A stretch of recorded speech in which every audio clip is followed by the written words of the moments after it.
So you talk about the three wells in your book. How does someone know which well they should tap into for their story? So it's a good question. Shall I quickly explain the three wells? Please so do, you can see what they are? It's a very simple concept. And it's linked to meditation, what we've spoken about before, is when I slow down the moment of creativity. So if I'm writing and there's that flashing cursor, and I'm seeing that flashing cursor in front of me, where you're writing on your document, and I can draw from three distinct sources within myself in that moment of creation. The first is other movies that I've seen, or anything that I've read, books that I've read, any media that I've consumed that I haven't created.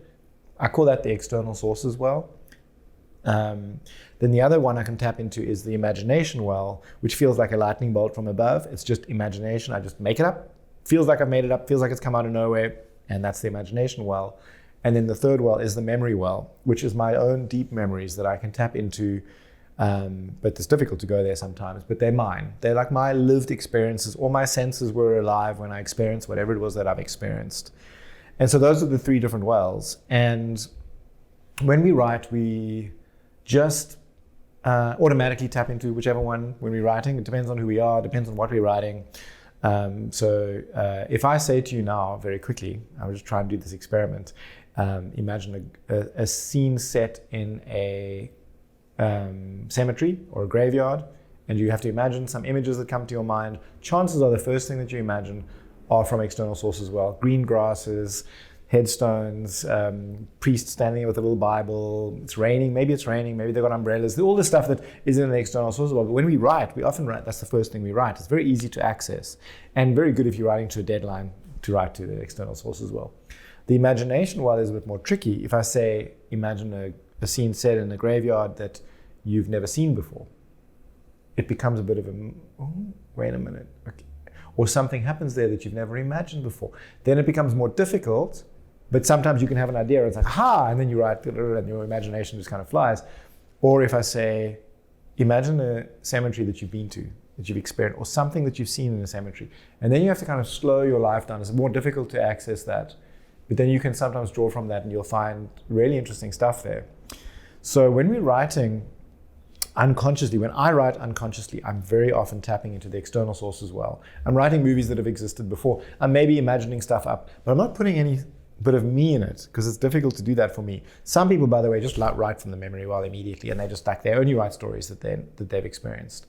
And then sometimes they write stories that are so much in their memory well that they're boring, and they need to start tapping into the external source as well and draw from some other movies, draw structure from other movies or scenes or something, and imagine a bit more to make your story a bit more. So there's no real clear distinction as to which well you should tap into when you write. It depends what you're writing. It depends what stage you are at writing it. I have a personal preference for the memory well because I believe that's where a lot of authenticity and resonance comes in. And I think even if you're writing a slasher horror movie and you've drawn mostly from, so that horror movie I wrote was basically The Hills Have Eyes, which was a old movie. They redid it recently. Was that mixed with some personal experiences that I've had. But if you're writing a slasher movie, you may not have to draw from your memory well that much, but maybe if you've written something and you've already written it and you want to pimp it up a bit, go to each scene and even think of the location and then draw from your own memory and say, wait, have I been in a location like that or similar to that? And what was my experience there? What stayed with me in my memory? And then you put that into your scene. It can be something small, like the sound of cicadas or something. Just put it in your scene. Suddenly it's like, ooh, it's alive. Because you remember that from your actual lived experience. And then suddenly you can make a scene that is a bland scene, really, really resonant. So yeah, that's where, so it depends on which well you want to tap into at which time, depending on what you're writing. I know that when my publisher first asked me my publisher said, if I'm writing, can you not have a graph that says, okay, if you're writing a slasher horror movie, it's got to be 80% external source as well, 10% imagination, and then 10% memory. I'm like, well, not really. I'd love to be able to say that, but that's not really the way it works. The creative process is a lot more organic, so much so that when you're writing, you might not be consciously aware of what well you're tapping into. And then only when you rewrite, you might say, wait a minute, I've just copied all other movies here. Can I put something else in? Or this is just my story, no one's going to relate to it. How can I find other stories and put maybe be inspired by the structure or characters from other stories and put them into my story. So yeah, it's a difficult question to answer because there's not just one well that you have to tap into at a time. All three are happening at once. And you can pimp your story up by suddenly being more imaginative.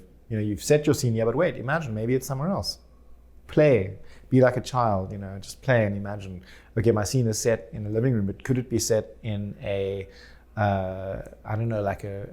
roller coaster ride? Maybe. And then try it doesn't work. Well, it didn't work, but at least you were using your imagination for a while.